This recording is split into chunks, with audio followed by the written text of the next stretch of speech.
पनवेल, नवी मुंबई, रायगड परिसरातील बातम्या पाहण्यासाठी आमच्या मी साक्षीदार या यूट्यूब चॅनलला सबस्क्राईब करा. मुंबई पुणे द्रुतगती महामार्गावर आदईजवळ रस्ता ओलांडताना एका कारने 24 वर्षीय महिलेला धडक दिली. ही महिला 6 महिन्याच्या बाळाला घेऊन रस्ता ओलांडत होती.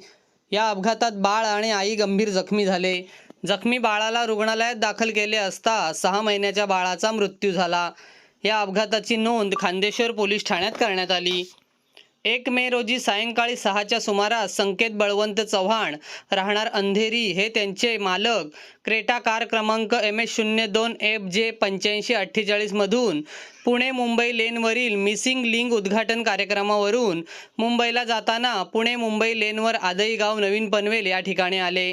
यावेळी सुवर्णा शंकर काळे वय 24 राहणार आदई गाव ही महिला द्रुतगती महामार्गावर पादचाऱ्यांना प्रवेश करण्यास मनाई असताना देखील पुणे मुंबई लेनवरून मुंबई पुणे लेनकडे बाळाला घेऊन रस्ता क्रॉस करत होती. यावेळी तिची क्रेटा कारला धडक बसली आणि झालेल्या अपघातात सुवर्णा काळे आणि तिचे 6 महिन्याचं बाळ गंभीर जखमी झाले. दोघांनाही कामोठे येथे रुग्णालयात दाखल करण्यात आले. डॉक्टरांनी 6 महिन्याच्या बाळाला मृत घोषित केले. या झालेल्या अपघातात कारचे देखील मोठे नुकसान झाले आहे.